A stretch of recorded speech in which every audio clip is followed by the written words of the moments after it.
this all falls apart with the first accusation. Okay? And it should have never gotten beyond a first accusation because there wasn't enough here.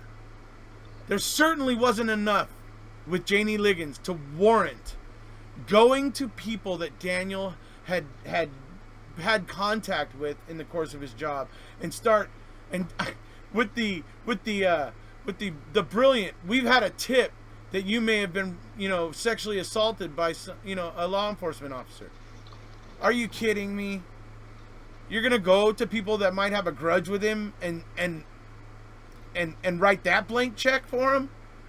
Okay, and my point is that they're doing that based on the Janie Liggins accusation. So let's talk about it.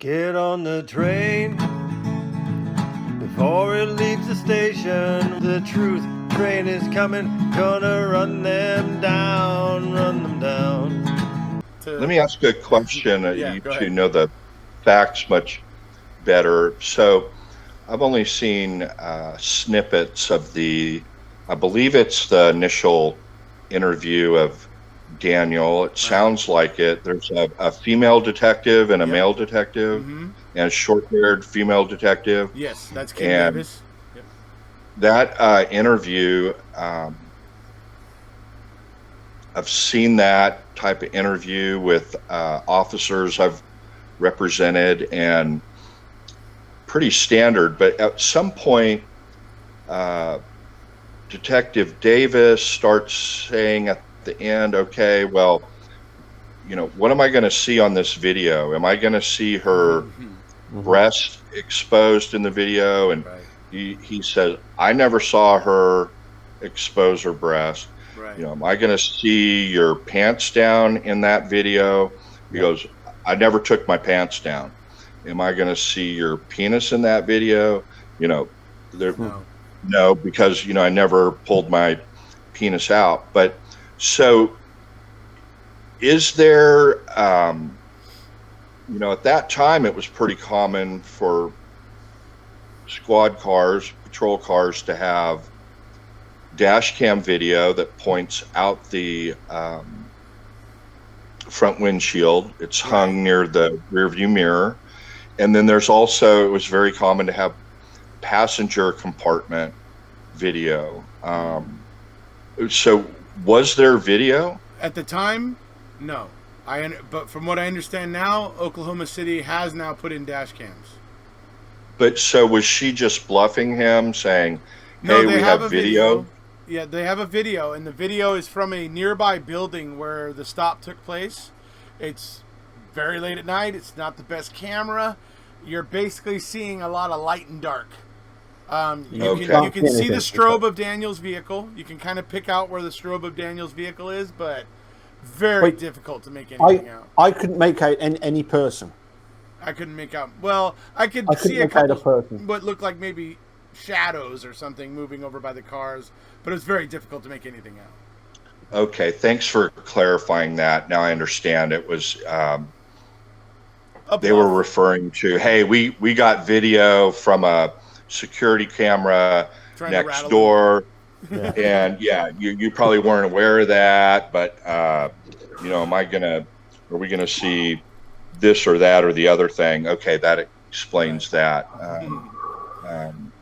Yes. That's why they got those cameras. In Austin, they've had those passenger compartment videos, and they've had them for years. And even with the dash cam, you just go up and, it's about the size of a lipstick thing.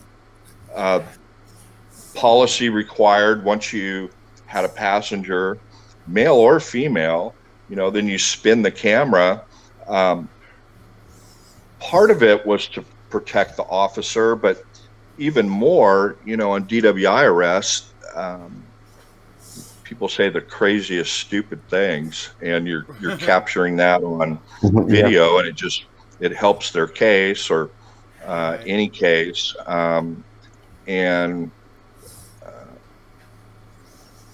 that's surprising they didn't have that, because we're talking 2014, correct?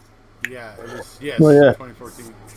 The funny thing is that the show that they made after this was happened, I think it was 2020, they called it "What the Dash Cam Didn't See." It was the name of the show. It's like there was no dash cam, so but so I always thought that was funny. But anyway, Yeah, but how helpful are those body cameras in Nina in 2015? oh, I don't know. I would say that they're pretty helpful, but I would say I would say I can see Hoffer being ordered 3 times not to get back involved. Yep. I can see that he gets back involved, and then I get to see another officer on body cam who is explaining what she saw when she was looking down the alley, and it's completely different from what Hoffer thinks he saw. So I think the body cam footage is interesting, but I know what you're getting at. So go ahead. Anyways, so but that's off topic. Obviously, we're here talking about Daniel. Now let's move into obviously what ends up happening here is this thing starts. Liggins goes to the media. She gets on the news and she talks about having being sexually assaulted by an Oklahoma City Police Department officer. Doesn't give names or anything, but it was something that the detectives might have been concerned about, because they were worried about media exposure on this. And I'll tell you, the moment they arrested Daniel, they got somebody came in, a young lady by the name of I believe Sherry Barksdale. Miss Barksdale came in and claimed to have been a victim of Daniel Holtzclaw and everything. And Rocky Gregory, pretty much what I can tell, for the only time during this entire investigation, actually vets out what somebody is saying. Like, he challenges it, he tests the veracity of what she's saying, he doesn't just accept it, and he ends up finding out she's lying. It's the only time you see Rocky Gregory do this. But it's interesting, and I think maybe that might be because she wasn't on his list that we all know exists. And it may just be he was more comfortable with dealing with the women on the list. But for whatever reason, we do get to see Rocky Gregory proving that he knows how to do his job. But, yeah, Yeah, but apparently is it Jane Liggins? Janie Liggins, yep. Janie Liggins. In one of the press articles I've read, it talks about her claiming that she was feared for her life. She thought she was going to get shot. She continually said that throughout the stop, and even Daniel said that she did keep saying that, and he kind of laughed where he was like, yeah, she did. He goes, yeah, she did keep saying that, and I told her, I said, look, I'm not going to shoot you. He does remark that, yeah, she was saying that. So that's again where Daniel affirms that, yeah, she was afraid for some reason, but unclear why. Then again, we know the relationship there between the African American community there on the east side of Oklahoma City. Well, I mean, that brings us right into. At the time, we had chief of the Oklahoma City Police Department was a gentleman by the name of Seedy. And what I want to show you guys now is a judgment. It's an opinion written by some judges. I believe it's at the Oklahoma Court of Criminal Appeals, and these judges are essentially like they're granting this lady who Seedy and another officer went to her house, basically burst in, no search warrant, went all through her house, did whatever they wanted. When she protested about this, well, I'll let you guys, I'll read it to you here in the document. This is from a decision regarding Brown versus the city of Oklahoma. And this involves Chief Seedy back when he was a patrol officer. So, this is what the judges said in the footnotes to their decision. While it goes beyond the stipulated facts, there is deposition evidence in the record that supports a finding of incredible oppressiveness on the part of the officers, punctuated with an attitude that plaintiff was subhuman. For instance, when Mrs. Brown tried to find out what was going on and why her right to privacy had been disregarded, she was told to shut up. She continued to press for an explanation while standing behind the Toyota between the two officers. Finally, one grabbed her arm and twisted it behind her. The other grabbed the other arm and forced her towards the squad car. She refused to get in, and while being crammed in by the policeman, her brother came up. "Back that N-word off," barked one of the officers. Finally, after being forced into the police car, Miss Brown expressed concern for her 3 children in the house. "I asked him, the officer," she testified, "that I would speak to one of my family members to make some arrangements for my children, and one of the officers said he will call the animal shelter to call them up." They then took the mother away. In jail, she was strip searched, abused, and insulted before being released many hours later. And that's the chief at the time when this all went down with Daniel. So any wonder that the African American population there on the east side of Oklahoma City might have some tension and some issues with their law enforcement? It's absolutely shocking to me that this guy was made chief after this incident. Absolutely shocking. Okay, so there you guys see what I'm talking about. Can you blame the African American population there on the east side of Oklahoma City for not having a whole lot of faith in their police? I mean, if that was the if you have an officer that goes to somebody's house and does those things that we just saw in that document, and instead of that person meeting with consequences, he ends up being promoted to chief, I could see where that would not sit well with the African American community there in Oklahoma City. I could see where they would have serious bone to pick with that. But, so these are some of the things that are going on there in Oklahoma City at the time that are troubling, that there is obviously some tension. There is, obviously things aren't all hunky-dory in that sense. And that's leading to the tension that eventually ends up kicking off. So the thing I want to play for you guys now is this is a clip of Daniel Holtzclaw himself. This is a phone conversation, somebody I know, my friend Kay, who was able to ask Daniel a question for me. But we're going to hear Daniel Holtzclaw himself offering some of his, opinions about some of the things that happened in regards to the prosecution of his case. So I'm going to go ahead and let you guys hear the clip of Daniel now. Here we go. Okay, first of all, this is for Eric Cozy's YouTube channel, and do you give him permission to share this comment on his social media platforms, Daniel? Yes. Okay, so Eric Cozy wants to know, do you have a new appreciation for how the justice system works compared to how you thought it would work before your conviction? Oh, you're leaving tonight. What time? The question's kind of loaded in a way because I feel like in my position now, I want to say I don't have no faith in the justice system due to the circumstances that happened in my case. But if I completely say that all the way, then I'm going to say that I lose faith and just really don't believe I'm going to get out. So in a sense, I still have faith that the justice system's going to come around. Do you feel like fighting for you are going to be the reason that the justice system comes around, or do you feel... Absolutely. I think that's what's going to put a lot of pressure on them to act. And my nature of my case, as everyone sees, is very political.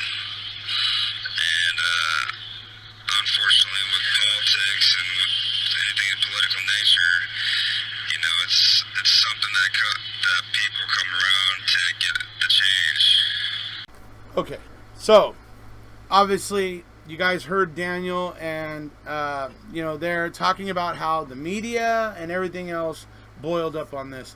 So Paul, you were obviously bringing this up earlier. So when did the media really blow up on this? Well, so I was particularly interested in the fact that when the case went to trial, it wasn't until about a week after the trial started that the activists started taking an interest in the trial. You know, we hear about how the protesters were protesting outside the courthouse. Apparently, for the first week of the trial, there was nobody there. Just to, you know, I don't think there was even any reporters, was there? May not have been. That's what I heard. Yeah, none. Yeah. It's a non-event. I mean, but I will say it may not have been white hot yet, but it had to be in the media because, like I said, we had people coming in trying to claim they were victims, like Miss Barksdale. So it had to be out there. Maybe it wasn't white hot yet, but it certainly had to be kind of out there on the radar, I would think. Right? Yeah, I would suspect they probably did, you know, like they normally do, maybe a 1-minute blurb. Oklahoma City patrolman arrested for, you know, allegations of sexual misconduct. And then that's kind of all it gets for a while. And then usually media doesn't pick it up until the actual trial. But from my understanding, that was kind of the beef, right, is that it was getting no coverage. Right. And, you know, that made it more complex. And I think, unfortunately, so I'm gathering that then some sort of protest started taking place outside. And from my understanding, and, you know, I need to get into this more, what the protests were about and what people were upset about was that that's a big story. The trial of a police officer alleged to have committed inappropriate conduct with, you know, 1 woman, you know, 5 women, 12 women, 13 women.